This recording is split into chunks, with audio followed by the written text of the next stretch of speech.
Mari kita berdoa. Bapa di surga, terima kasih bahwa dalam kebaktian ini kami kembali mendapatkan kesempatan dan kebebasan untuk membaca, untuk mendengar, mempelajari, merenungkan sebagian firman Tuhan. Kami masih tetap membahas topik bukti-bukti bahwa Yesus adalah Allah. Dan Tuhan, kami mohon supaya Engkau hadir di sini di gereja maupun dimanapun ada orang mengikuti kebaktian ini dan memimpin mengarahkan semuanya dalam acara firman, baik kami dalam menyampaikan maupun kami semua dalam mendengar. Tuhan tolong kamu dalam menyampaikan, berikan kekuatan jasmani pikiran suara, berikan konsentrasi, berikan kata-kata, berikan pengurapan, berikan apapun yang dia butuhkan supaya seluruh firman dan Injil disampaikan dengan sebaik-baiknya, dengan benar dan dengan sejelas-jelasnya, dan biarlah semuanya dibungkus, dilengkapi dengan kuasa dan pekerjaan rohmu, supaya jangan semua untuk keluar dan kembali dengan sia-sia kepadamu. Tolong kami semua dan mendengar, berikan hati yang terbuka, berikan kesegaran, berikan konsentrasi yang baik dari awal sampai akhir, dan berikan terang supaya kami bisa mengerti, dan setelah kami mengerti, berikan kami ketundukan, supaya kami makin diteguhkan dalam mempercayai Yesus sebagai Allah dalam arti kata yang setinggi-tingginya, dan juga supaya kami bisa memberitakan berita itu kepada orang-orang lain yang tidak mempercayai hal itu. Kami sadar bahwa setan juga pasti bekerja, tolong kuatkan semua kami, sehingga apapun yang setan lakukan, biarlah firman tetap bisa disampaikan dan diterima dengan sebaik-baiknya untuk kemuliaan nama Tuhan. Terima kasih Bapa, berfirmanlah kami siap untuk mendengarkan. Dalam nama Yesus kami berdoa. Amin.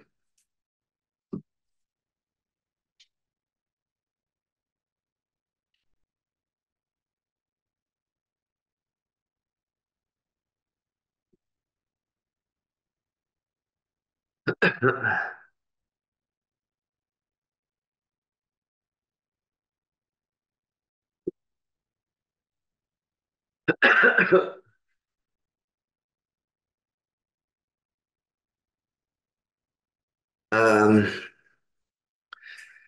saya agak bingung dengan memberikan session ini ya, karena 14a itu kan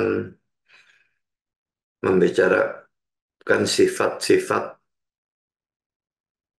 14 itu membicarakan sifat-sifat ilahi ya. Dan poin A-nya itu kekal, tapi poin B-nya ini suci tak berdosa, tapi ini nanti enggak, apa ya, bagiannya itu nanggung untuk dibahas. Jadi mungkin saya akan bablaskan terus saja, enggak ngerti gimana. Atau yang ini diganti 15, saya enggak tahu nanti lah. Ya, tapi kalau saya bahasanya sifat suci ini, khotbahnya jadi terlalu pendek. Oke, nanti itu dipikirkan. Jadi ini session yang ke-14B, kita sudah membahas sifat kekal. Ya. Sekarang kita membahas poin B ini, sifat yang kedua yaitu suci atau tidak berdosa. Memang kalau suci atau tidak berdosa itu belum tentu Allah. Adam dan Hawa waktu belum jatuh ke dalam dosa, mereka suci, mereka tidak berdosa.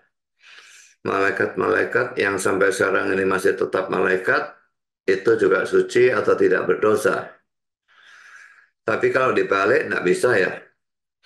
Jadi kalau Yesus itu Allah, maka dia harus suci atau tak berdosa.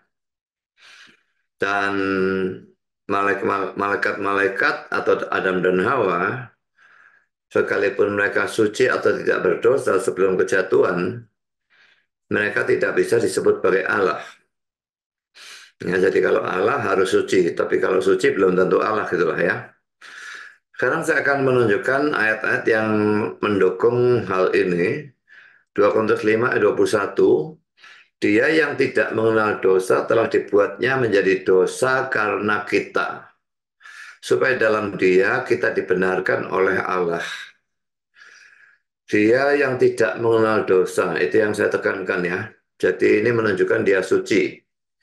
Nah, kata-kata telah dibuatnya menjadi dosa karena kita itu hati-hati dalam menafsirkan, bukannya Yesusnya betul-betul menjadi orang berdosa. Dia suci, dia tidak bisa menjadi orang berdosa. Tapi ini menunjukkan bahwa dosa-dosa kita diperhitungkan kepada dia seakan-akan dia menjadi orang berdosa. Ada kata seakan-akan itu perlu perhatikan ya. Jadi dia suci tetapi dibuat seakan-akan menjadi orang berdosa karena kita. Lalu hukuman dijatuhkan kepada dia supaya dalam dia kita itu dibenarkan oleh Allah ya. Tapi penekanan saya pada bagian yang saya garis bawahi ini, dia yang tidak mengenal dosa. Lalu Ibrani 4 ayat yang ke-15, sebab imam besar yang kita punya, bukanlah imam besar yang tidak dapat turut merasakan kelemahan-kelemahan kita. Sebaliknya sama dengan kita, ia telah dicobai, hanya tidak berbuat dosa. Saya yakin bahwa Yesus itu dicobai dalam sepanjang hidupnya dan bukan hanya 3 kali pencobaan di dalam Matius pasal 4 dan Lukas pasal 4. Karena dikatakan bahwa setan mundur tapi dia mencari saat yang baik. Pasti dia menyerang lagi dan pasti dalam sepanjang hidupnya Yesus diserang terus oleh setan. Jadi dia telah dicobai hanya tidak berbuat dosa. Tidak peduli setan menyerang bagaimanapun, tidak pernah menjatuhkan dia ke dalam dosa, dan karena itu dikatakan hanya tidak berbuat dosa. Kalau imam besar pada perjanjian lama, itu imam besar yang adalah orang berdosa. Tapi imam besar yang kita punya, yang merupakan antitipe dari imam besar di dalam perjanjian lama, itu eh, suci murni, dan sekalipun dia dicobai bagaimanapun, dia tidak berbuat dosa. Sekarang kita masuk dalam ayat yang ketiga untuk mendukung kesucian Kristus ini. Yohanes 8 ayat 46. Ini suatu tantangan dari Kristus kepada mereka ya, tokoh-tokoh Yahudi ya. Siapakah di antaramu yang membuktikan bahwa aku berbuat dosa? Apabila aku mengatakan kebenaran, mengapakah kamu tidak percaya kepadaku? Saudara, siapa di antara saudara yang berani mengajukan tantangan seperti ini? Siapakah di antaramu yang membuktikan bahwa aku berbuat dosa? Ada yang berani?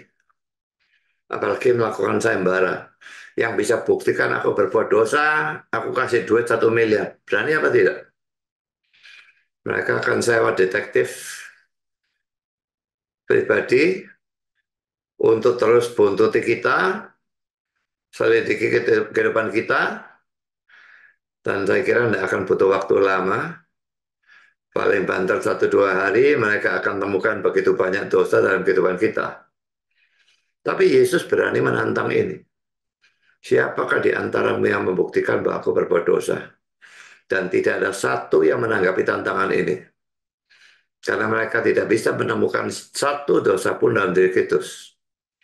Juga waktu diadili oleh Pontius Pilatus, dia tidak menjumpai kesalahan apapun. Dalam menghadapi saksi-saksi Yehova, sifat suci ini tidak perlu ditekankan. Karena mereka sendiri mempercayai kesucian Yesus ya. Ini kan ada perbandingan ya dalam pembahasan Yesus sebagai Allah. Ini ada perbandingan antara argumentasi kita dengan argumentasi dari saksi Yehova. Tapi dalam poin ini tidak terlalu perlu ditekankan karena mereka memang mempercayai kesucian Yesus. Sekarang saudara, sifat yang ketiga adalah maha kuasa. Yesus berulang kali menyembuhkan orang sakit, bahkan membangkitkan orang mati.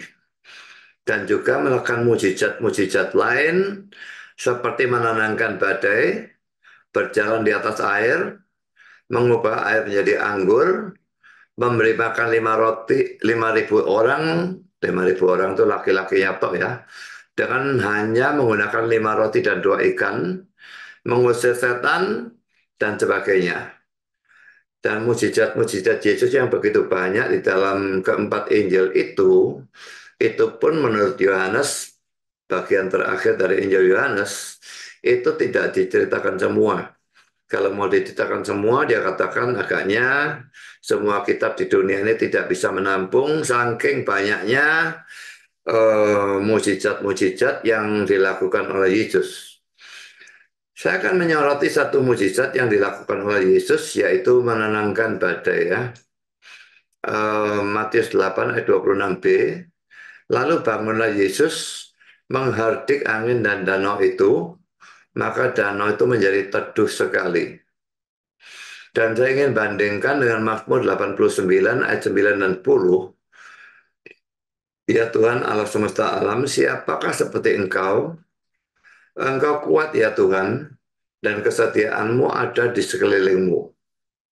Engkaulah yang memerintah kecongkaan laut pada waktu naik gelombang-gelombangnya. Engkau juga yang meredakannya. Saudara, engkau ini siapa ya? Kalau dilihat ada ayat 9-nya, Tuhan Guru besar semua, dan ia adalah Yahweh, Allah semesta alam. Ini laki-laki, ya Tuhan, ini Yahweh lagi. Jadi engkau ini adalah Yahweh.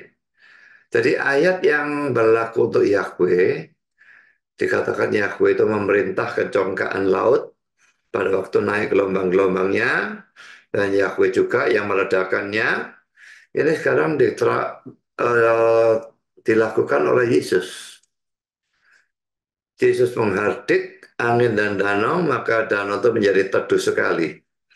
Jadi kalau saudara memperhatikan Matius 89 ayat 9, jadi memang jelas ayat ini bicara tentang Yahweh, dan dalam ayat 10-nya dikatakan Yahweh itulah yang memerintahkan kecongkaan laut, meredakannya dan sebagainya. Jadi kalau dalam Matius 8 ayat 26, Yesus bisa memerintah badai atau laut sehingga semua menjadi reda. Itu telah membuktikan bahwa dia adalah Allah atau Yahweh itu sendiri.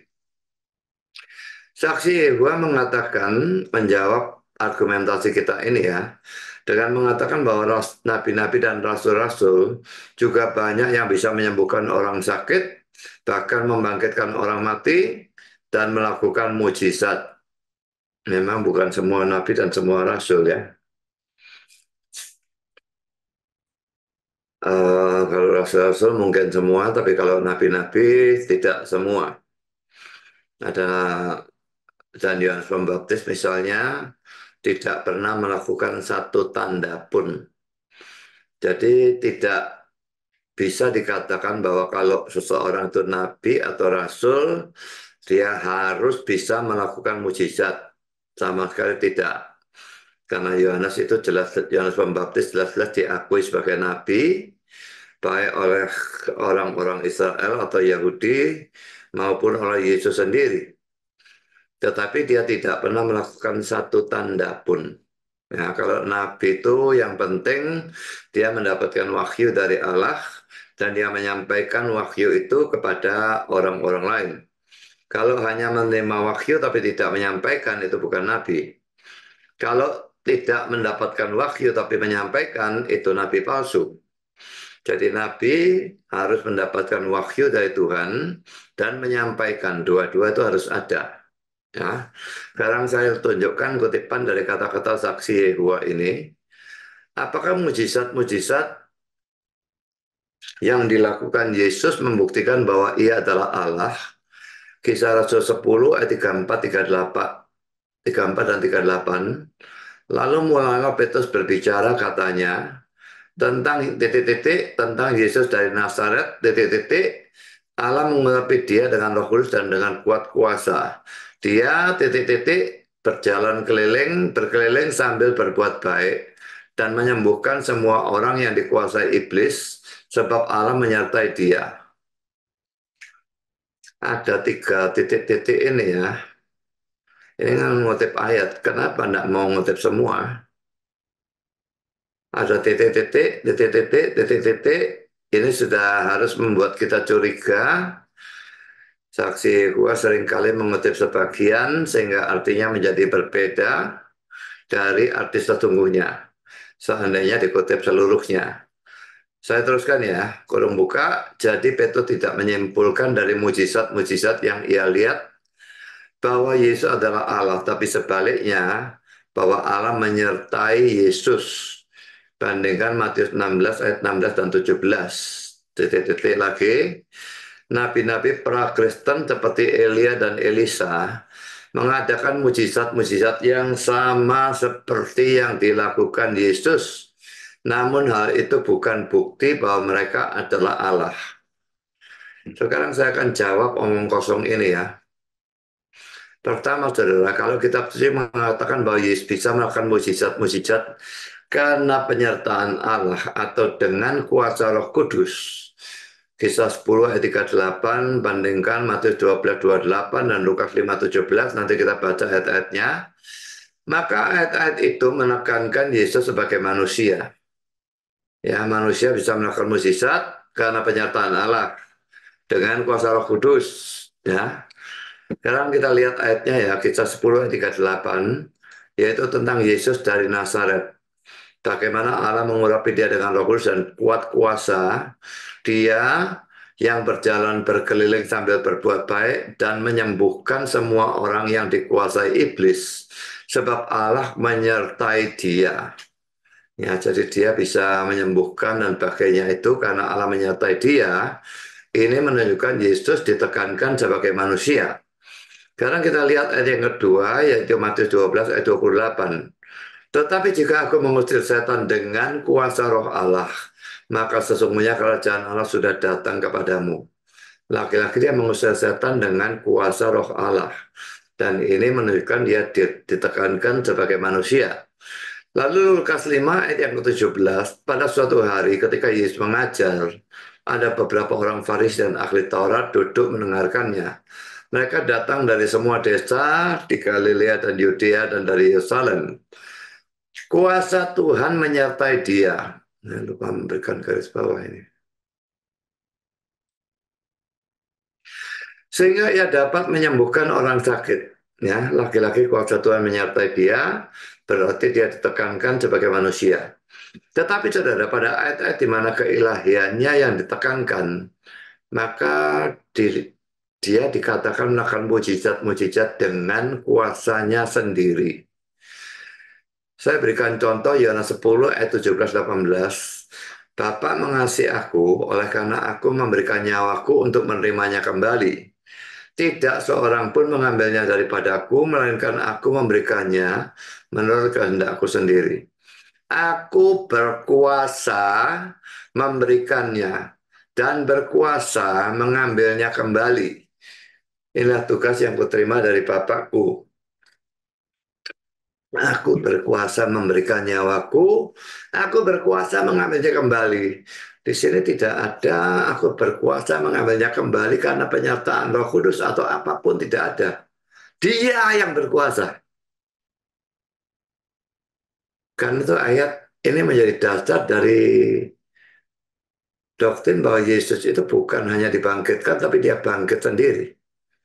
Sebagai manusia dia dibangkitkan. Sebagai Allah dia membangkitkan dirinya sendiri. Jadi dia berkuasa mengambil kembali bukan karena penyertaan Tuhan. Sekalipun memang dalam peristiwa kebangkitan, dalam semua pekerjaan di luar Allah, tiga pribadi itu selalu bekerja sama. Bapak membangkitkan, Yesus membangkitkan dia sendiri, Roh Kudus juga membangkitkan. Lalu kata-kata inilah tugas yang kuterima dari Bapakku. Ini maksudnya dalam urusan keselamatan ya. Karena ayat ini bicara tentang kematian melalui kebangkitan. Dan itu yang menjadi landasan keselamatan kita. Kalau tidak ada Yesus yang mati dan bangkit, maka kita tidak mungkin diselamatkan dan semua orang dari zaman Adam sampai kiamat akan masuk ke neraka. Jadi Yesus ditugaskan untuk menderita, mati, dan bangkit. Jadi untuk memberikan jalan keselamatan kepada manusia. Tidak ada jalan keselamatan yang lain. Karena itu Yesus yang dikorbankan untuk memberikan satu-satunya jalan ke surga.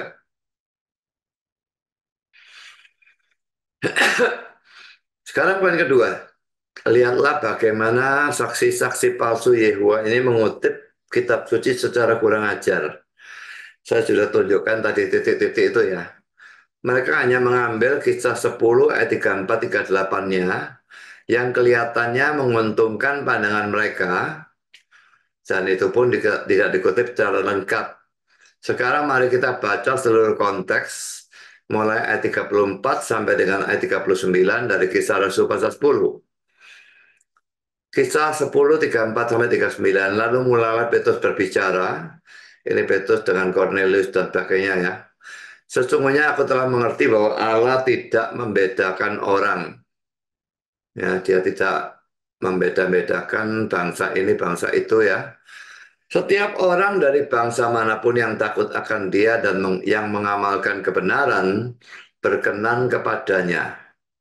Ya, kalau dalam zaman perjanjian lama dia membedakan Israel itu bangsa pilihan, bukan bangsa pilihan dalam urusan predestinasi karena nyata bahwa banyak dari mereka yang binasa, tetapi bangsa pilihan untuk menurunkan Kristus. Jadi bangsa Israel dalam PL dibedakan dari bangsa-bangsa yang lain, disebut bangsa yang kudus. Tapi saudara, dalam zaman perjanjian baru, Injil diberitakan kepada semua bangsa, itu perintah Yesus dalam Matius 28 ayat 19. Dan setiap orang dari bangsa manapun yang takut akan dia dan yang mengamalkan kebenaran berkenan kepadanya. Jadi sebelum saat ini Petrus tidak ngerti hal itu. Dia pikir hanya untuk bangsa Israel. Tapi di sini ayat 34, lalu mulailah Petrus berbicara, katanya, sesungguhnya aku telah mengerti, sekarang ini telah mengerti. Karena dia disuruh pergi ke rumahnya Cornelius, yang bukan orang Israel, bukan Yahudi. Bahwa Allah tidak membedakan orang, setiap orang dari bangsa manapun yang takut akan dia dan yang mengamalkan kebenaran, berkenan kepadanya. Itulah firman yang ia suruh sampaikan kepada orang-orang Israel. Yaitu firman yang memberitakan damai sejahtera oleh Yesus Kristus yang adalah Tuhan dari semua orang. Kamu tahu tentang segala sesuatu yang terjadi di seluruh tanah Yudea, mulai dari Galilea, sesudah baptisan yang diberitakan oleh Yohanes, yaitu tentang Yesus dari Nazaret, bagaimana Allah mengurapi dia dengan Roh Kudus dan kuat kuasa. Dia yang berjalan berkeliling sambil berbuat baik dan menyembuhkan semua orang yang dikuasai iblis, sebab Allah menyertai dia. Dan kami adalah saksi dari segala sesuatu yang diperbuatnya di tanah Yudea maupun di Yerusalem. Dan mereka telah membunuh dia dan menggantung dia pada kayu salib. Jadi saudara, di sini kalau misalnya dibaca semua, ini ada kata-kata Yesus Kristus yang adalah Tuhan dari semua orang. Tapi mereka tidak mau membaca bagian ini. Ya, poin A, ayat 36b jelas menunjukkan bahwa Petrus mempercayai Yesus sebagai Tuhan dari semua orang. Apakah ini kalau bukan keilahian? Kalau dia bukan Allah atau lebih rendah dari Allah, dia tidak bisa disebut sebagai Tuhan dari semua orang. Bahwa dia dikatakan sebagai Tuhan dari semua orang, jelas bahwa dia adalah Allah dalam arti kata yang setinggi-tingginya, setara dengan Bapa dan Roh Kudus. Sekarang poin B. Dalam ayat 37 sampai 39, Petrus jelas menyoroti Yesus sebagai manusia. Perhatikan khususnya ayat 39 yang menyatakan bahwa Yesus disalibkan dan dibunuh. Ini tidak mungkin dihubungkan dengan keilahian Petrus. Karena itulah maka Petrus di sini mengatakan bahwa kuasa yang dimiliki Yesus diberikan oleh Allah.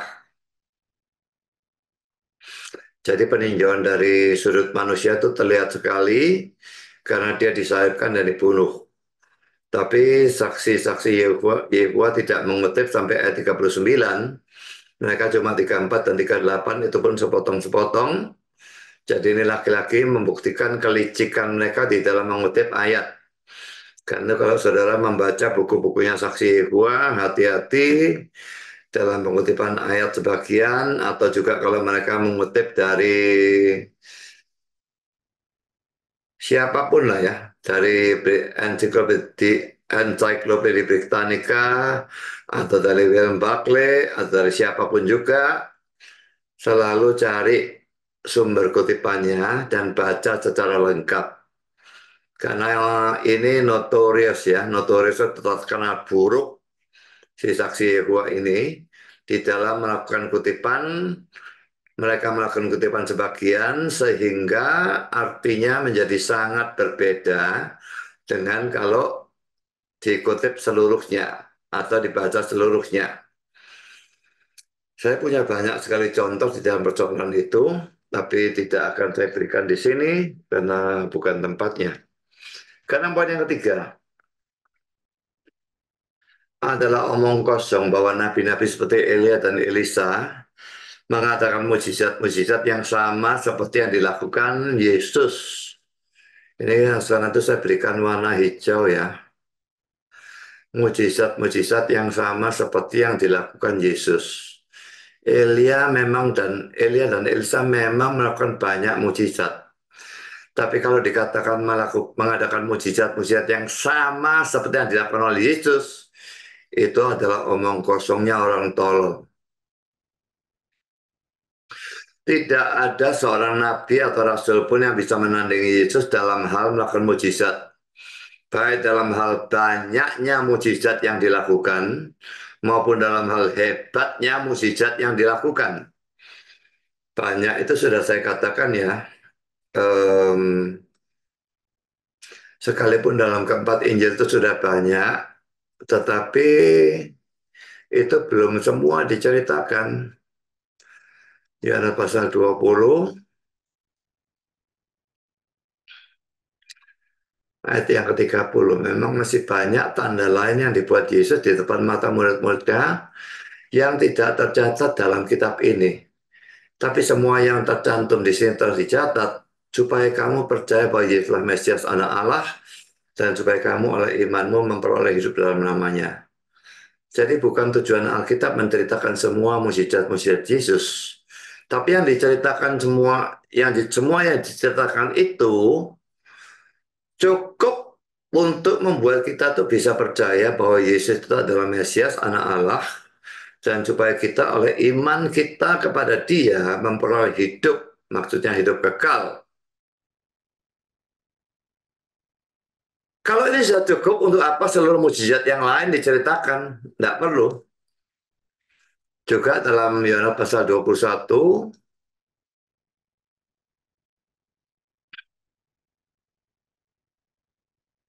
ayat 25, masih banyak hal-hal lain lagi yang diperbuat oleh Yesus. Tapi jikalau semuanya itu harus dituliskan satu persatu, maka agaknya dunia ini tidak dapat memuat semua kitab yang harus ditulis itu. Jadi begitu banyaknya tidak memungkinkan untuk diceritakan semua dan memang tidak perlu, karena tujuannya supaya kita bisa percaya kepada Dia dan yang diceritakan dalam Alkitab itu sudah cukup. Yang diceritakan dalam Alkitab saja itu sudah jauh lebih banyak, jauh lebih hebat daripada yang dilakukan oleh nabi atau rasul yang manapun, apalagi seandainya diceritakan semua. Itu hanya sebagian saja dari mujizat Yesus, sudah jauh lebih banyak dari yang dilakukan nabi dan rasul, jauh lebih hebat.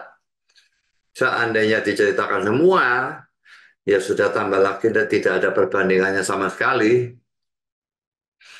Sekarang kita kembali kepada teksnya ya. Misalnya ya, dalam membangkitkan orang mati, dalam kitab suci ada 4 orang selain Yesus yang pernah membangkitkan orang mati, yaitu Elia, Elisa, Petrus, dan Paulus. Tapi mereka masing-masing hanya membangkitkan 1 orang mati. Elisa saya anggap membangkitkan hanya 1 ya. Karena yang peristiwa kedua itu, Elisanya sudah mati. Tulang-tulangnya itu sudah jadi tulang-tulang ya, sudah mati dia. Lalu ada mayat mau dikubur, dan pada waktu mayat itu menyentuh tulang-tulang Elisa, mayat itu bangkit lagi. Apakah itu Elisa yang membangkitkan? Kalau menurut saya tidak ya. Tuhan membangkitkan melalui tulang Elisa. Elisanya sudah mati, mana bisa membangkitkan orang. Jadi karena itu Elisa saya hitung membangkitkan cuma satu orang. Elia satu, Elisa satu, Petrus satu, dan Paulus satu. Dan semua orang mati yang mereka bangkitkan adalah orang-orang yang baru mati. Ini ayat-ayatnya ya. Yang satu Raja 1:17 ayat 17 sampai 24 ini Elia. Yang dua Raja 4 ayat 18 sampai 37 itu Elisa. Yang kisah 9 ayat 36 sampai 41 itu Petrus. Dan yang kisah 20 ayat 9 sampai 12 itu Paulus. Saya tidak usah bacakan ayatnya. Saya bisa membacanya sendiri. Tetapi Yesus membangkitkan sedikitnya 3 orang mati. Kenapa saya katakan sedikitnya? Karena ada banyak mukjizat dia yang tidak diceritakan itu tadi. Jadi sedikitnya yang dibangkitkan 3 orang mati ini yang ada dalam Alkitab ya.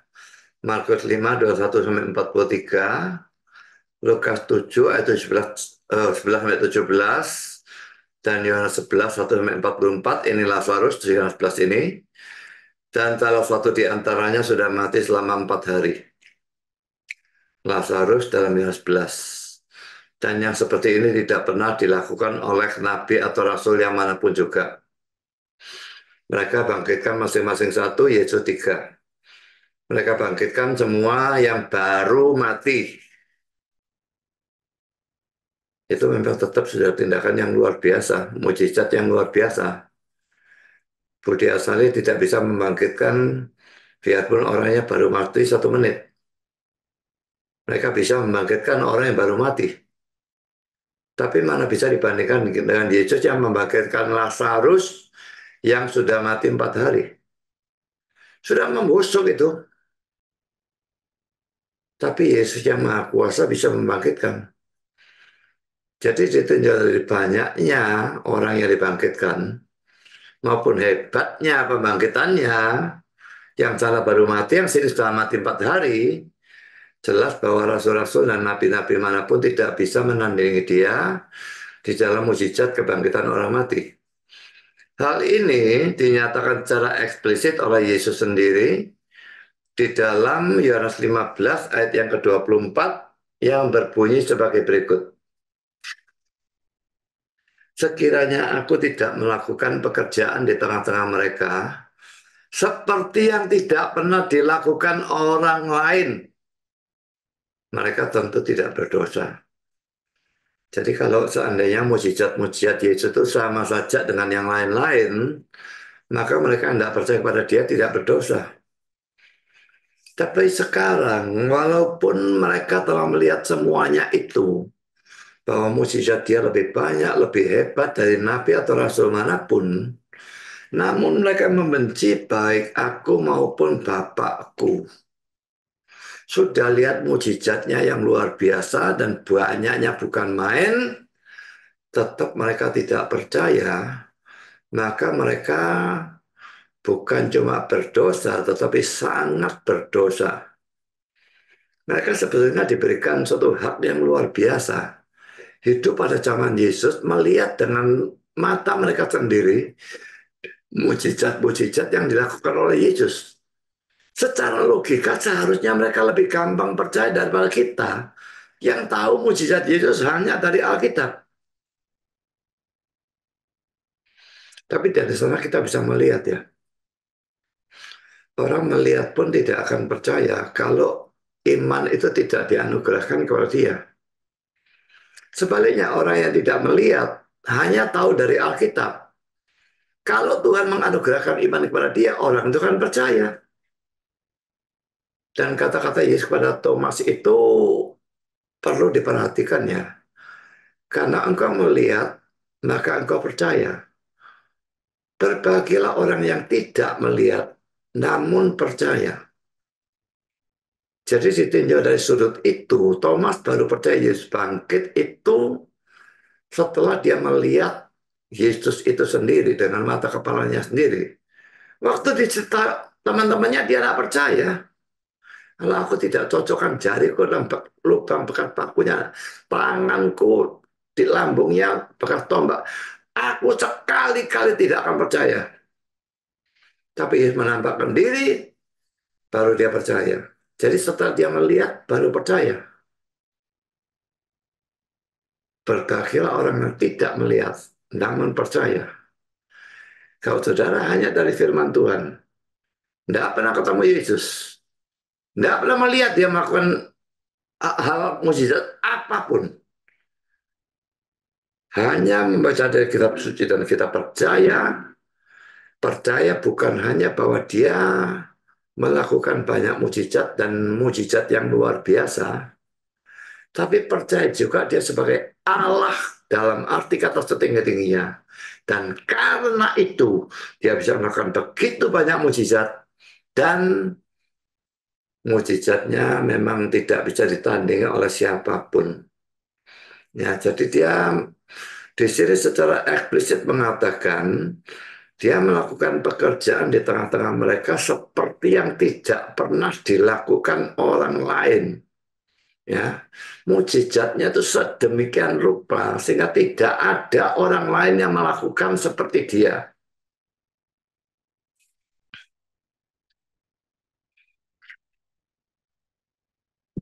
Thomas Whitelaw mengomentari ayat ini dengan berkata, Kristus mengklaim bahwa mukjizat-mukjizat lebih besar daripada mukjizat-mukjizat manapun yang telah dilakukan oleh nabi-nabi utusan surga yang lain. Memang pada zaman Yesus makan mukjizat, Petrus dan Paulus belum membangkitkan orang mati. Itu terjadi belakangan setelah Kristus naik ke surga. Tapi nabi-nabi melakukan mukjizat banyak. Ya, dan Elia dan Elisa juga membangkitkan orang mati. Tetapi tetap Yesus mengklaim dari ayat ini, Yohanes 15 ayat 24, bahwa mukjizat-mukjizat Yesus lebih besar daripada mukjizat-mukjizat manapun yang telah dilakukan oleh nabi-nabi utusan surga yang lain. Sekarang poin keempat, perlu diingat apa bedanya saudara kalau Yesus melakukan mukjizat dan para rasul atau nabi melakukan mukjizat. Perlu diingat bahwa nabi dan rasul hanya bisa melakukan mukjizat-mukjizat itu karena kehendak dan kuasa dari Tuhan. Bukan karena kehendak dan kuasa mereka sendiri. Juga rasul-rasul selalu melakukan mukjizat dalam nama Yesus. Misalnya saudara, Petrus menyembuhkan orang lumpuh dengan menggunakan nama Yesus. Kisah 3 ayat 6, nanti kita baca ayatnya. Paulus mengusir setan juga dengan nama Yesus, kisah Rasul 16 ayat 18. Sekarang kita baca kedua ayat ini, kisah 3 ayat yang ke-6. Tetapi Petrus berkata, emas dan perak tidak ada padaku, tetapi apa yang kupunyai kuberikan kepadamu. Demi nama Yesus Kristus orang Nazaret itu, berjalanlah. Perhatikan kata-kata yang saya garis bawah ini ya. Demi nama Yesus Kristus orang Nazaret itu. Petrus tidak bisa memerintahkan jalan. Aku memerintahkan jalan. Tidak bisa. Dia harus demi nama Yesus Kristus orang Nazaret itu. Jadi dengan kuasa Kristus. Dia membuat orang itu, orang lumpuh itu berjalan. Juga sekarang dalam kisah Rasul 16 ayat yang ke-18. Hal itu dilakukannya beberapa hari lamanya. Tetapi ketika Paulus tidak tahan lagi akan gangguan itu, ia berpaling dan berkata pada roh itu, demi nama Yesus Kristus, aku menyuruh engkau keluar dari perempuan ini, seketika itu juga keluarlah roh itu. Mungkin bagian ini perlu dibaca konteksnya ya, supaya saudara lebih jelas. Kisah 16 ayat 18 tadi ya. Kisah 16, kita baca ayat-ayat sebelumnya ya. Yang kita tadi baca itu ayat 18. Em, kita baca mulai ayat 16 saja ya, 16 17 ya. Pada suatu kali ketika kami pergi ke tempat sembahyang itu, kami bertemu dengan seorang hamba perempuan yang mempunyai roh tenung. Dengan tenungan-tenungannya, tuan-tuannya memperoleh penghasilan besar. Ia mengikuti Paulus dan kami dari belakang sambil berseru. Katanya, orang-orang ini adalah hamba Allah yang maha tinggi. Mereka memberitakan kepadamu jalan kepada keselamatan. Hal itu dilakukannya beberapa hari lamanya, tetapi ketika Paulus tidak tahan lagi akan gangguan itu, ia berpaling dan berkata pada roh itu, demi nama Yesus Kristus, aku menyuruh engkau keluar dari perempuan ini. Seketika itu juga keluarlah roh itu. Pernah saya ditanya, kenapa kok ini diusir setannya? Ini setannya mendukung Paulus kan? Ayat 17-nya ya, ia mengikuti Paulus dan kami dari belakang sambil berseru katanya, orang-orang ini adalah hamba Allah yang maha tinggi. Kan benar, mereka memberitakan kepadamu jalan kepada keselamatan. Benar lagi. Jadi seakan-akan setannya ini mempublikasikan Paulus. Nggak tahu di sini Paulus dan Barnabas atau siapa ya, nggak ngerti. Nggak perlu diperdulikan lah ya. Pokoknya mempublikasikan Paulus. Dan hal itu dilakukannya beberapa hari lamanya. Tetapi ketika Paulus tidak tahan lagi akan gangguan itu. Mengapa dia sebut sebagai gangguan itu padahal orang itu mendukung pelayanannya? Karena saudara, tidak bisa hamba Tuhan join dalam pelayanan dengan setan. Ini orangnya kan kerasukan setan. Yang bicara setannya. Dia seakan-akan mendukung. Seandainya Paulus mau didukung, dia bekerja sama dengan setan. Apakah itu akan membuat pekerjaannya diberkati oleh Tuhan? Sudah barang tentu tidak.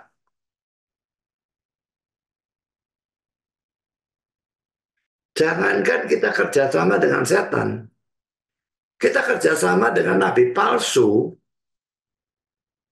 Tuhan tidak akan memberkati, saudara.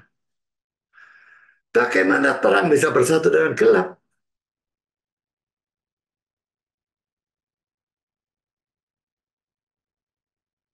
Jadi kalau saudara diajak ya, melakukan pelayanan bersama, kalau debat lain urusan ya, kita akan menyerang dia. Tapi kalau ini kerjasama, ayo Natalan bareng. Nah, kalau dengan gereja yang sama-sama Alkitabiah, sama-sama Injilin, tidak ada masalah. Tapi kalau bergabung dengan gereja-gereja yang sesat, apalagi nanti yang memberitakan firman adalah dari gereja sesat itu, apakah itu akan diberkati oleh Tuhan? Sudah pasti tidak. Jadi kita tidak boleh mau bekerja sama dengan gereja yang kita tahu sesat.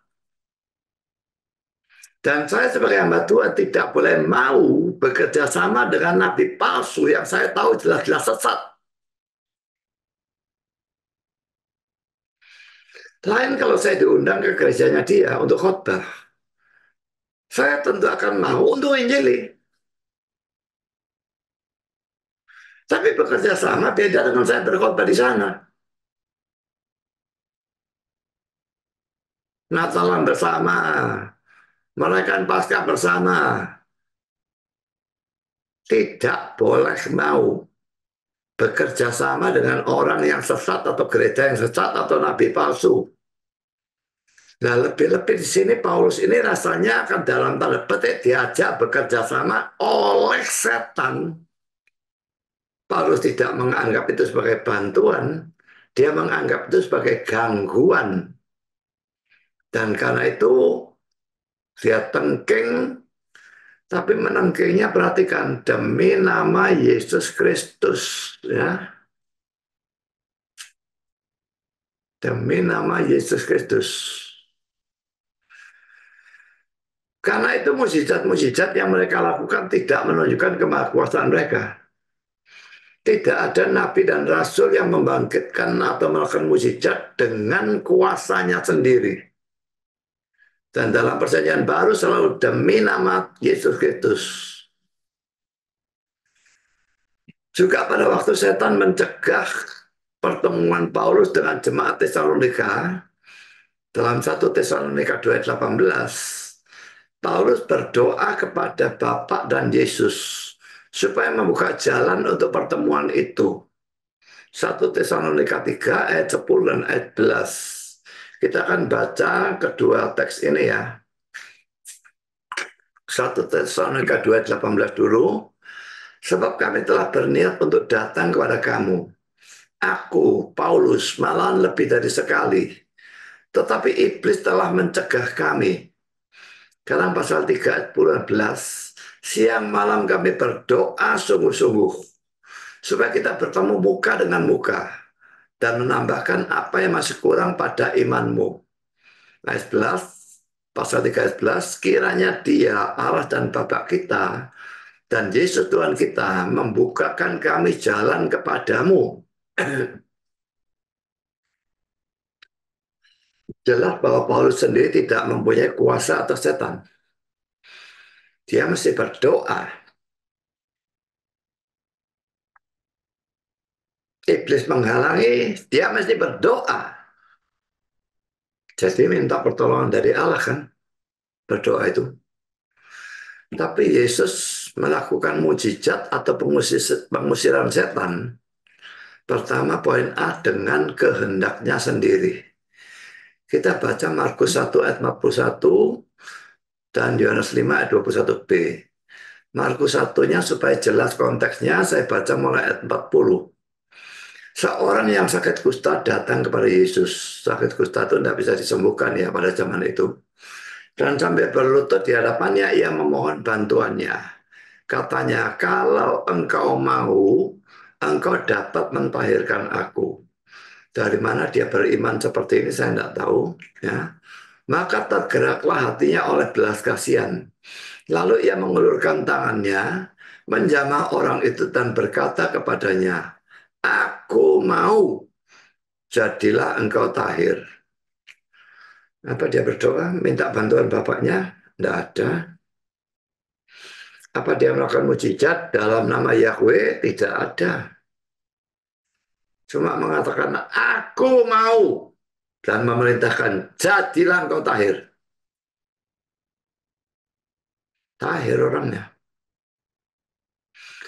Karena Yohanes 5:21, sebab sama seperti Bapa membangkitkan orang-orang mati dan menghidupkannya, demikian juga anak menghidupkan barang siapa yang dikehendakinya. Perhatikan ya, sama seperti Bapa membangkitkan orang-orang mati dan menghidupkannya. Demikian juga anak menghidupkan barang siapa yang dikehendaki Bapa. Begitu? Tidak.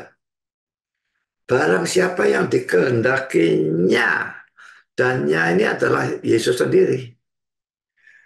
Jadi yang melakukan mujizat, menghidupkan dan pakainya itu siapapun yang dia kehendaki.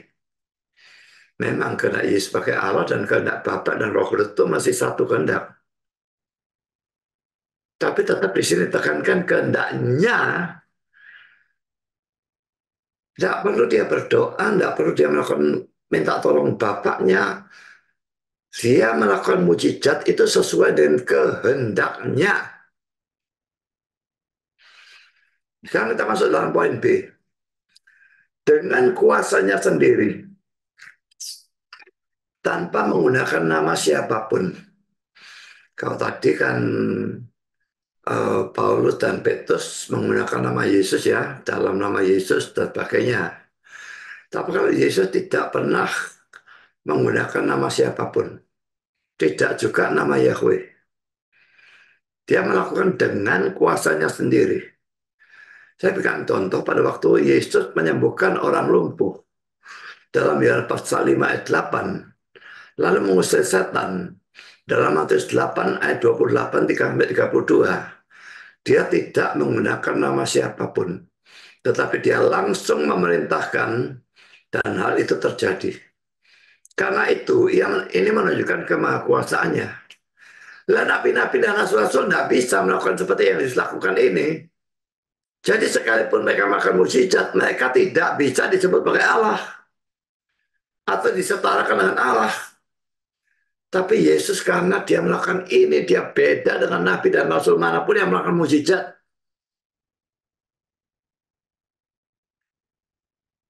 Saya bacakan ayatnya. Yohanes 5:8 kata Yesus kepadanya, bangunlah, angkatlah tilammu dan berjalanlah. Ini orang lumpuh, saudara. Kalau tidak salah yang lumpuh 38 tahun itu ya. Bangunlah, angkatlah tilammu dan berjalanlah. Dia tidak menggunakan nama siapapun. Dia tidak berdoa kepada Bapak minta tolong, tidak ada. Hanya memerintahkan dan orang itu bangun. Lalu Matius 8 ayat 28 sampai dengan 32. Setibanya di seberang, yaitu di daerah orang Gadara, datanglah dari pekuburan dua orang yang kerasukan setan menemui Yesus. Mereka sangat berbahaya sehingga tidak seorang pun yang berani melalui jalan itu. Dan mereka itu pun berteriak katanya, apa urusanmu dengan kami, hai anak Allah? Adakah engkau kemari untuk menyiksa kami sebelum waktunya? Tidak jauh dari mereka sejumlah besar babi sedang mencari makan. Maka setan-setan itu meminta kepadanya, katanya, jika engkau mengusir kami, suruhlah kami pindah ke dalam kawanan babi itu. Yesus berkata kepada mereka, pergilah. Lalu keluarlah mereka dan masuk ke dalam babi-babi itu. Maka terjunlah seluruh kawan babi itu dari tepi jurang ke dalam danau dan mati di dalam air. Jelas sekali pertama-tama kita bisa melihat di sini ya. Kalau di sini dikatakan orang-orang semua takut, ya, tidak seorang pun berani melalui jalan itu. Tapi pada waktu ketemu dengan Yesus, setannya yang ketakutan. Ini kata-kata dia, ya. Dan tidak jauh dari mereka itu sejumlah babi sedang mencari makan dan setannya minta izin kepada dia. Jika engkau mengusir kami, suruhlah kami pindah ke dalam kawanan babi itu. Yesus setuju dengan alasan tertentu tentunya. Bukannya ngawur saja dia menyetujui omongan setan atau terpaksa menyetujui omongan setan lebih-lebih lagi. Sama sekali tidak. Dia punya maksud dengan mengizinkan setan masuk ke dalam babi-babi itu. Karena pada waktu setan masuk dalam babi-babi itu, babi-babinya tuh kira semua lari, terjun ke dalam danau dan mati semua. Apa gunanya hal ini? Ini penting untuk psikologis dari dua orang yang kerasukan setan itu. Seandainya Yesus cuma mengusir, setannya pergi memang, tapi kan dua orang itu tidak bisa melihat setannya pergi kemana. Mungkin mereka akan terus-terusan dihantui oleh perasaan ketakutan. Jangan-jangan masih ada setan di dalam diriku. Tapi dengan Yesus mengizinkan setan masuk ke dalam babi, mereka melihat babinya gila semua karena kerasukan setan. Terjun ke dalam danau dan mati semua. Jadi dengan itu mereka yakin setannya sudah keluar. Mereka nggak perlu takut-takut lagi. Dan alasan yang lain memang tidak diberitakan ya, yang memelihara babi ini orang Yahudi atau siapapun. Tapi babi pada zaman itu masih termasuk dalam zaman perjanjian lama. Ingat ya, batasan itu PL dan PP itu kematian Kristus. Jadi di sini Yesus belum mati, ini masih zaman perjanjian lama, jadi babi masih dianggap bagian najis. Lalu kenapa orang-orang ini pelihara babi? Jadi sekaligus sebagai hajaran bagi mereka, babinya dibinasakan semua. Juga menguji mereka. Mereka lebih senang dua orang yang kerasukan setan disembuhkan, atau mereka lebih cinta pada 2.000 babinya. Ternyata mereka lebih cinta pada 2.000 babinya, dan mereka meminta Yesus pergi dari sana. Karena mereka rugi sangat banyak.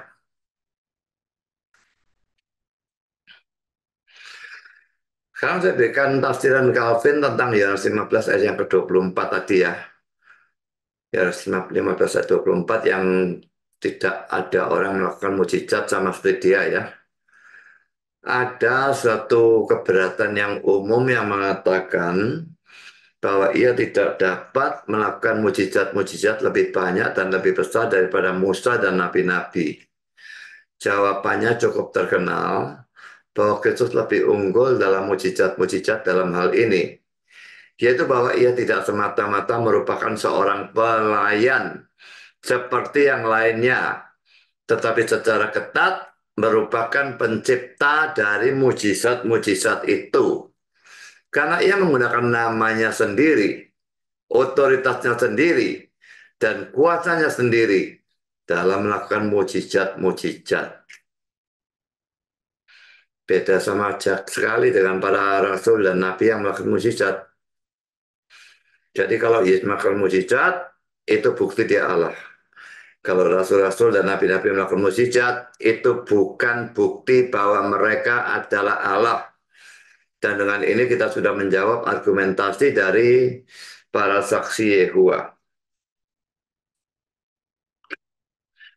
Sekarang kita pindah kepada sifat ilahi yang lain, yaitu poin D ini maha tahu ya. Yesus adalah sungguh-sungguh Allah dan sungguh-sungguh manusia.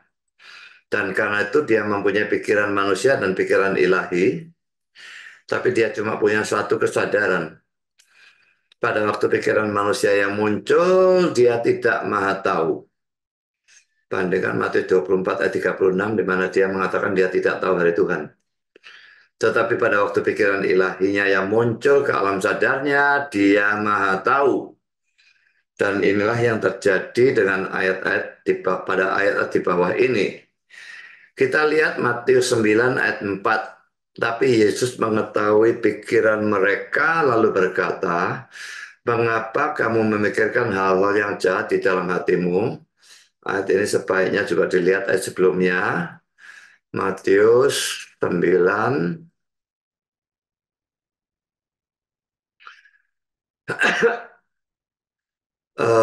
Memang ini berkata ya, saya mungkin berkatanya itu bisik-bisik atau gimana ya. Tapi Yesus mengetahui pikiran mereka lalu berkata, mengapa kamu memikirkan hal-hal yang jahat di dalam hatimu? Jadi dia tahu mereka mau bisik-bisik, dia tidak dengar. Mereka mau berkata dalam hatinya, dia tahu. Sekarang kita lanjutkan dengan Yohanes 2 ayat 24-25. Tapi Yesus sendiri tidak mempercayakan dirinya kepada mereka. Padahal mereka ngakunya percaya. Karena ia mengenal mereka semua. Dan karena tidak perlu seorang pun memberi kesaksian kepadanya tentang manusia. Sebab ia tahu apa yang ada di dalam hati manusia.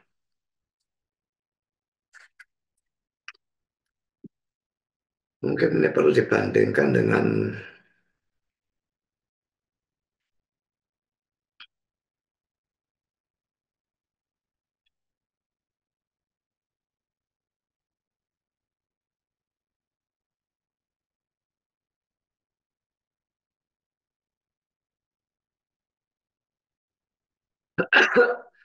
1 Korintus 2 ayat 11. Karena kepada kita Allah telah menyatakannya oleh roh. Sebab roh menyelidiki segala sesuatu, bahkan hal-hal yang tersembunyi dalam diri Allah. Siapa gerangan di antara manusia yang tahu apa yang terdapat di dalam diri manusia, selain roh manusia sendiri yang ada di dalam dia? Demikian pula tidak ada orang yang tahu apa yang terdapat dalam diri Allah selain roh Allah.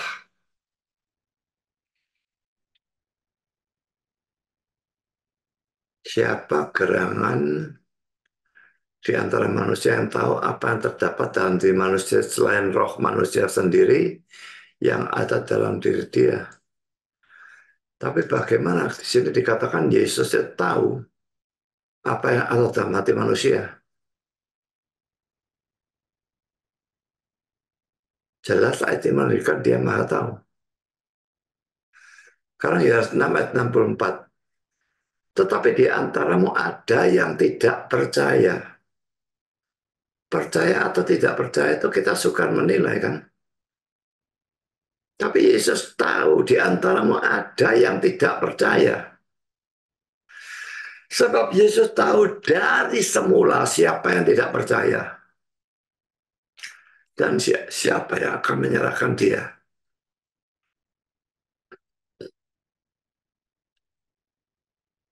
Yang di sini ya, ini menggunakan bentuk jamak semua ya. Jadi di antaramu ada yang tidak percaya itu bukan satu orang.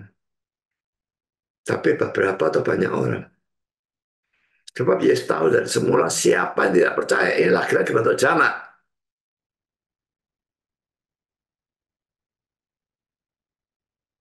Dia tahu siapa yang percaya sungguh-sungguh, siapa yang tidak percaya sungguh-sungguh. Karena dia mah tahu. Tapi kalimat yang terakhir dan siapa yang akan menyalahkan dia. Ini bentuk tunggal dan ini jelas menunjuk pada Yudas Iskariot. Ini yang pasal 6 ya. Sebetulnya masih jauh dari pelayanan Yesus. Karena pasalnya baru pasal 6. Tapi dia sudah tahu siapa yang akan menyalahkan dia. Laki-laki ini kematahuan. Sekarang kita lihat Yohanes 21 ayat 17.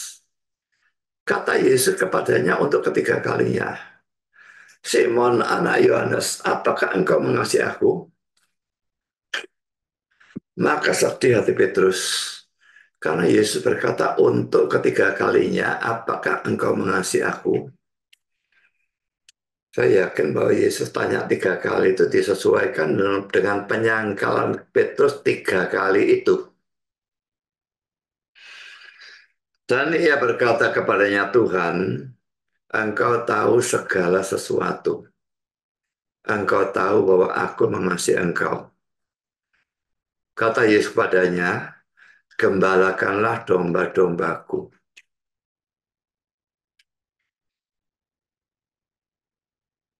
Jadi dari sini kita bisa melihat ya, hanya orang yang mengasihi Tuhan yang cocok untuk menggembalakan domba-dombanya. Kalau dia tidak mengasihi Tuhan, dia akan peloroti domba-domba itu duitnya, biar dia kaya, biar dombanya melarat, jatuh miskin, tidak peduli. Tapi poin saya di sini adalah Petrus berkata, engkau tahu segala sesuatu. Engkau tahu bahwa aku mengasihi engkau. Kita mempunyai peribahasa dalam laut dapat diduga. Dalam hati siapa tahu. Tapi Yesus tahu apa yang ada di dalam hati manusia. Mengapa? Jelas karena ia adalah Allah sendiri dan Allah itu punya sifat maha tahu. Dan menurut pengakuan Petrus, Yesus bahkan mengetahui segala sesuatu. Ini sama dengan mengakui bahwa Yesus itu maha tahu. Dan Yesus tidak menegur atau menyalahkan Petrus atas kata-katanya ini. Kalau dia itu tidak maha tahu, dia mestinya menegur, Hus, jangan ngawur kalau ngomong. Yang maha tahu itu cuma Bapak aku enggak. Tapi tidak ada kata-kata teguran seperti itu. Berarti secara tidak langsung dia membenarkan kata-kata atau pengakuan Petrus itu.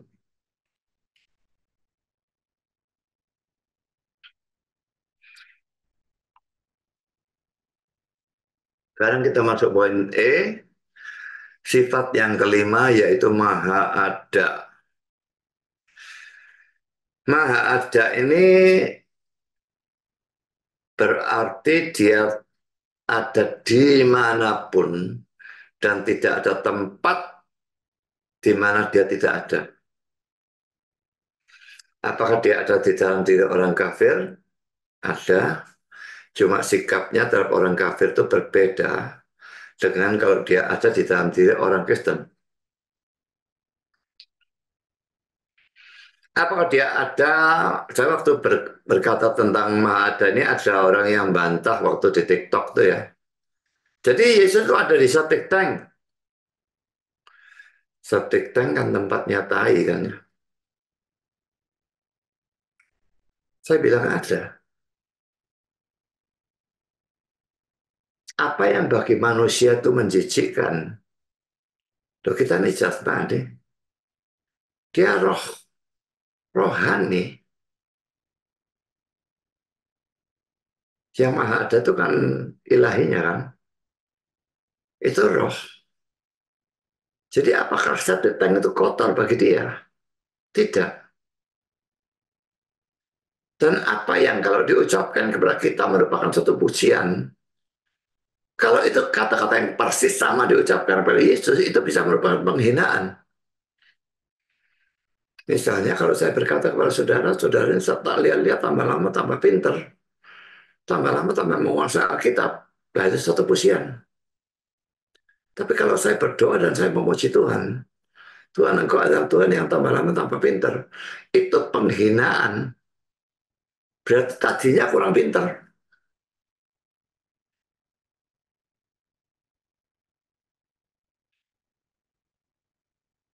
Secara sama, saudara. Kalau saya mengatakan saudara masuk septic tank, ini penghinaan atau penyiksaan.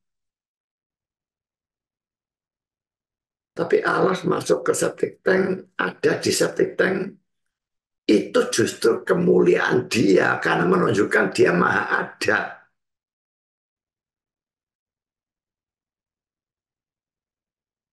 Tidak ada tempat secara mutlak di mana dia tidak ada.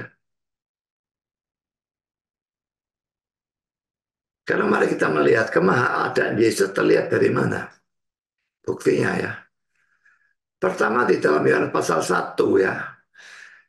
Yang mula-mula mengatakan bahwa firman atau Yesus itu pada mulanya bersama-sama dengan Allah. Yohanes 1 ayat 1. Ini kan bentuk lampau pada mulanya kok. Ya. Tetapi lalu menunjukkan bahwa firman atau Yesus lalu menjadi manusia dan diam di antara kita. Yohanes 1 ayat 14. Tapi anehnya firman yang tadinya bersama-sama dengan Allah dan sudah menjadi manusia dan diam di antara kita itu, dalam ayat 18 dikatakan bahwa firman atau Yesus masih ada di pangkuan Bapa, mestinya di dada Bapa. Yang 1 ayat 18 versi NIV, but God the only Son who is at the Father side. Bentuk presentence ya.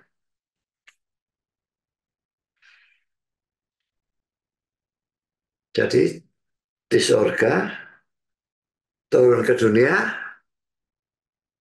tapi masih tetap ada di dada Bapak. Dia turun tanpa meninggalkan surga.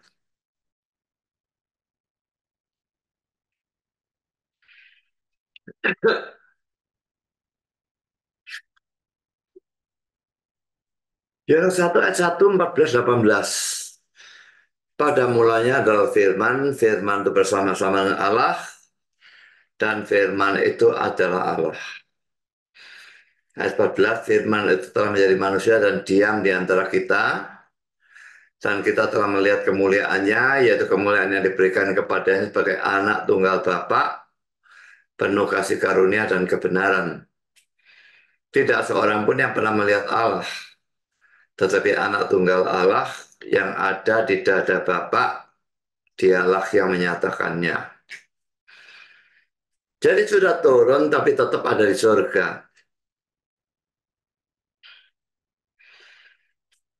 Dia belum turun, dia sudah ada di bumi. Dia sudah turun, dia masih tetap ada di atas. Karena dia nggak ada. Tidak ada siapapun yang bisa seperti itu kecuali Allah.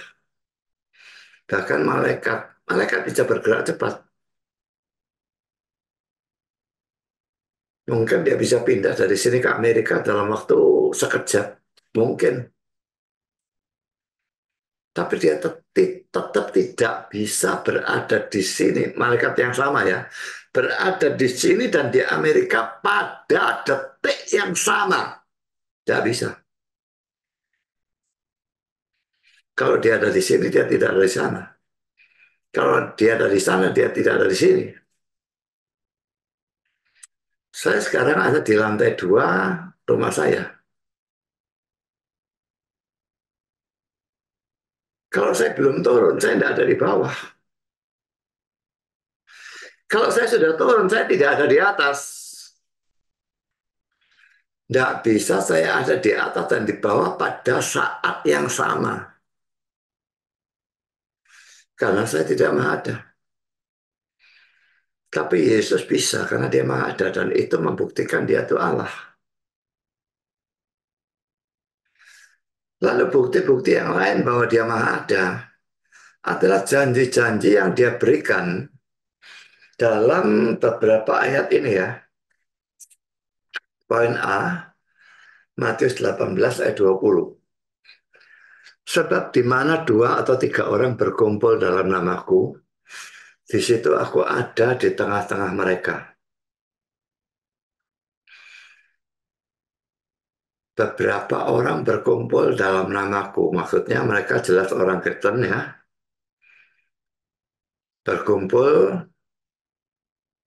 maka aku ada di tengah-tengah mereka. Nah, sekarang di Surabaya saja ya, nggak usah jauh-jauh kota lain ya. Di Surabaya saja ada berapa gereja yang berbakti pada saat ini. Saya tidak bicarakan gereja sesat, Yesusnya tidak ada di sana. Atau dia hadir dengan mendelik. Tapi saya bisa bicarakan gereja yang benar.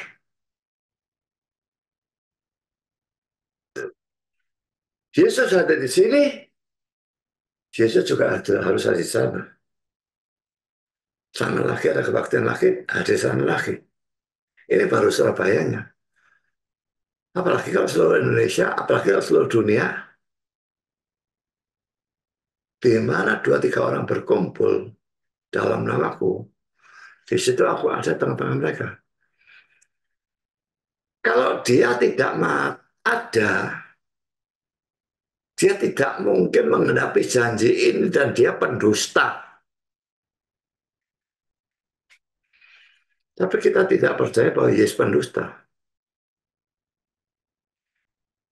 Dia pasti menggenapi apa yang dia ucapkan. Dan itu membuktikan dia maha ada. Bisa aja di mana-mana di banyak tempat di seluruh dunia pada detik atau saat yang sama. Kalau ayat yang kedua yang saya gunakan, ini juga janji Tuhan ya. Matius 28 ayat 20b ini berlaku untuk orang-orang yang memberitakan Injil. Dan ketahuilah aku menyertai kamu senantiasa sampai kepada akhir zaman. Laki-laki saudara yang memberitakan Injil itu kan banyak ya. Saya di sini memberitakan Injil. Mungkin ada gereja lain yang memberitakan Injil juga. Lalu ada orang-orang pribadi yang memberitakan Injil secara pribadi. Yesus janji, kan ini didahului oleh Matius 28 ayat 19 ya. Pergilah jadikan semua bangsa muridku. Itu sama dengan perintah untuk memberitakan Injil. Dan dia janji untuk orang-orang yang memberitakan Injil. Aku menyertai kamu senantiasa sampai kepada akhir zaman.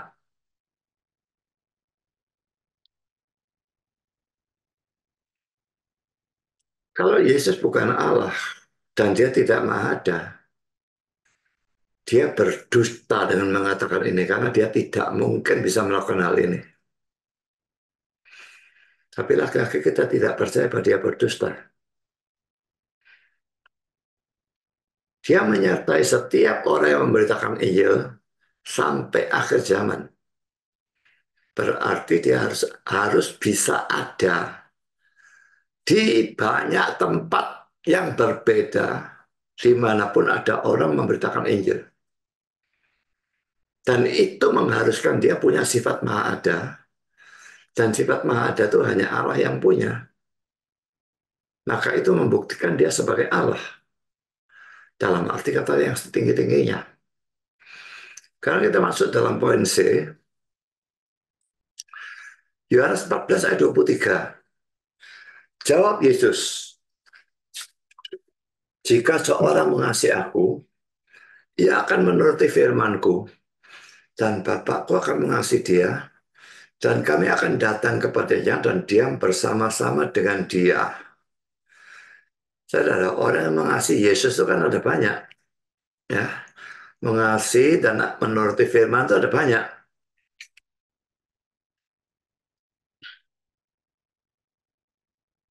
Dia berkata apa tentang orang-orang yang mengasihi dan mentaati menuruti firman-Nya?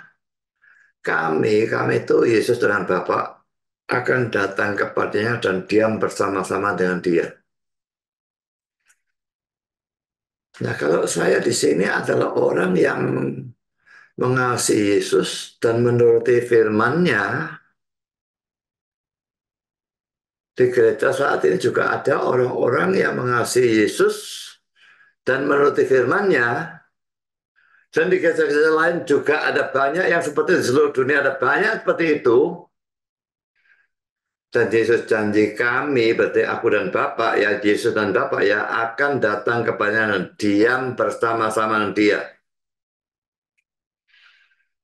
Janji ini janji yang merupakan janji yang palsu atau dusta, seandainya dia bukan Allah yang Maha Ada. Jadi dengan adanya janji-janji seperti ini ya, mestinya bentuk jamak ya. Kalau dia tidak Maha Ada, maka dia pasti adalah seorang pendusta. Jadi kalau berargumentasi dengan saksi Yehova, tanya, dia Maha Ada, berarti dia adalah Allah, atau dia pendusta. Karena bagaimanapun mereka menghormati Yesus, mereka tidak akan berani berkata Yesus pendusta.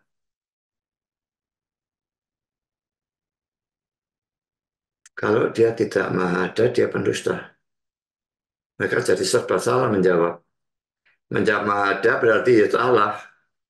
Menjawab pendusta, dia mereka tidak berani, karena mereka anggap Yesus suci. Kita pojokkan mereka, mereka tidak ada jalan keluar. Bagaikan makan buah si malakama mereka. Dimakan mati bapak dan dimakan mati ibu. Jawab ada menyerang ajaran mereka sendiri bahwa Yesus bukan Allah. Jawab pendusta menyerang ajaran mereka sendiri bahwa Yesus itu suci.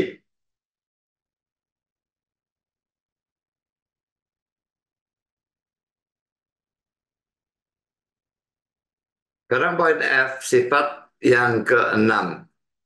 Sifat ilahi yang keenam ya. Tidak berubah. Bisa ditambahkan tidak bisa berubah. Ya, Allah tidak bisa berubah.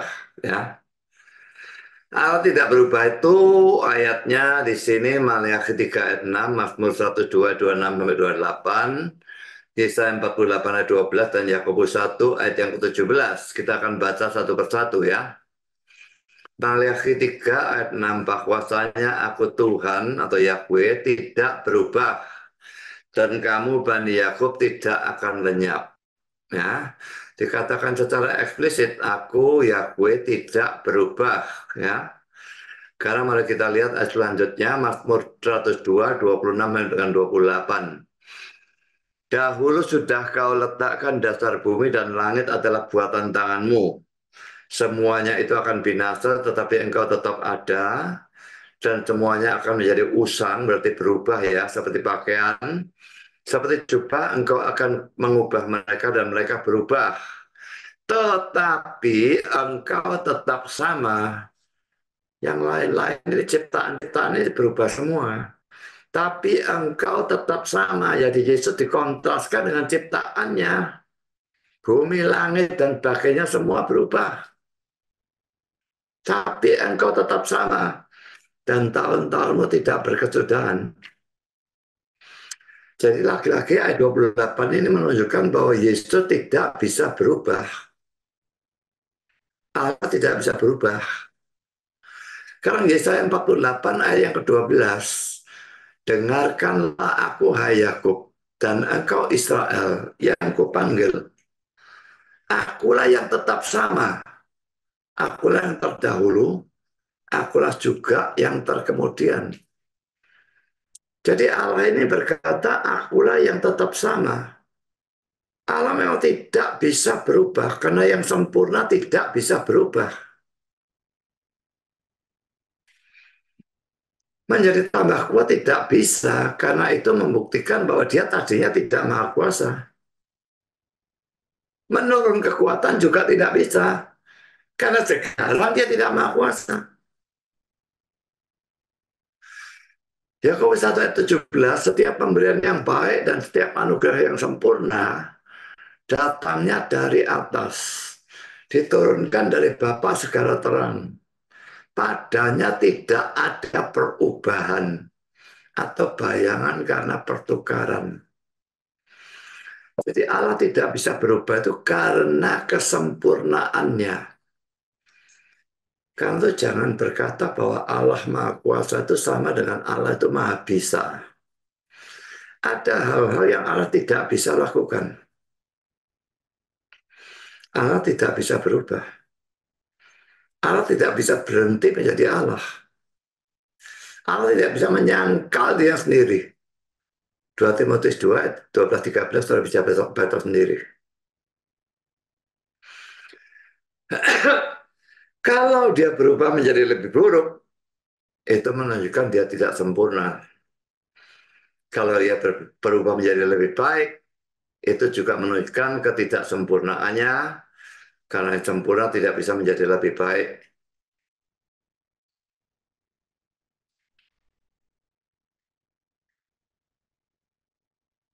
Tetapi sifat tidak bisa berubah yang hanya menjadi sifat dari Allah saja ini, ternyata juga adalah sifat dari Yesus. Ini terlihat dari Ibrani 1 ayat yang ke-12. Ayat ini sebetulnya dikutip dari Mazmur 102 ini ya.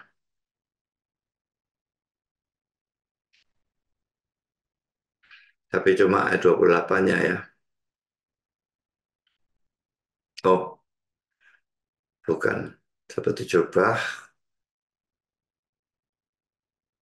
ini ya, mulai ayat 27 ya.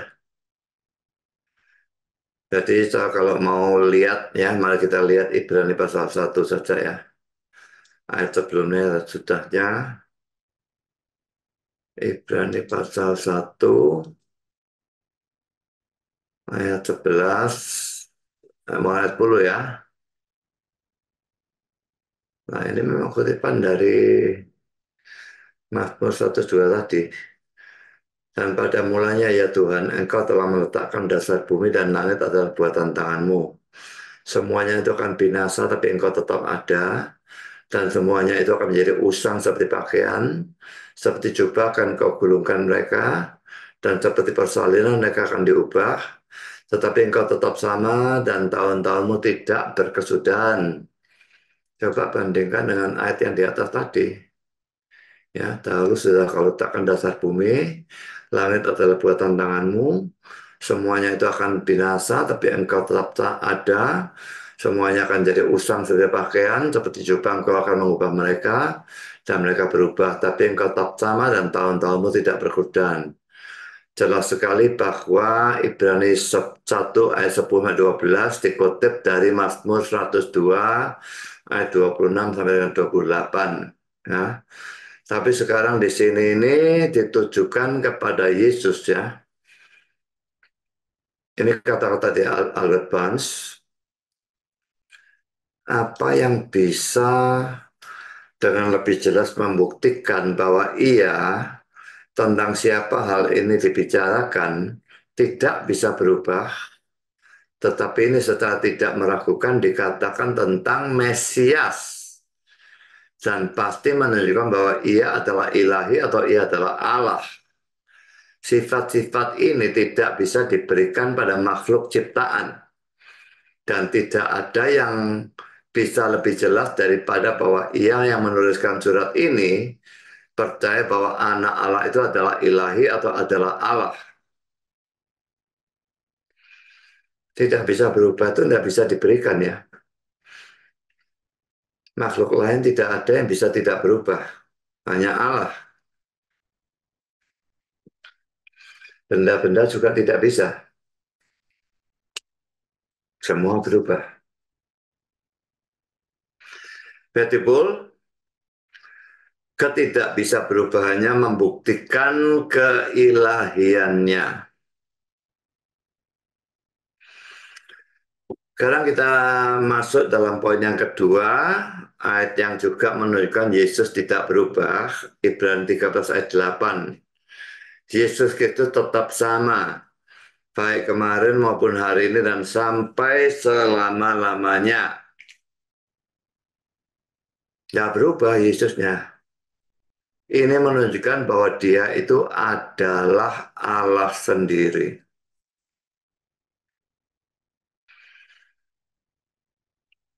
Kita sudah menambah satu session lagi yang menunjukkan bukti-bukti bahwa Yesus itu adalah Allah sendiri dari sifat-sifat ilahinya. Memang mungkin pelajaran nanti ada agak singkat, karena kalau diteruskan ini jadi poin yang keenam, jadi lain nanti ya. Jadi saya hentikan sampai di sini.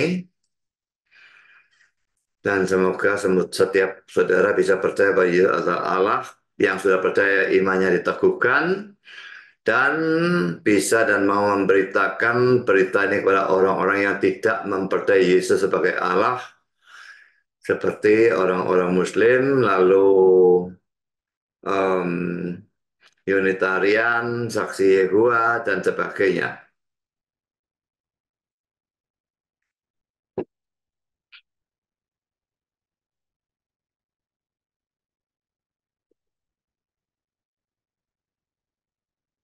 Mari kita berdoa.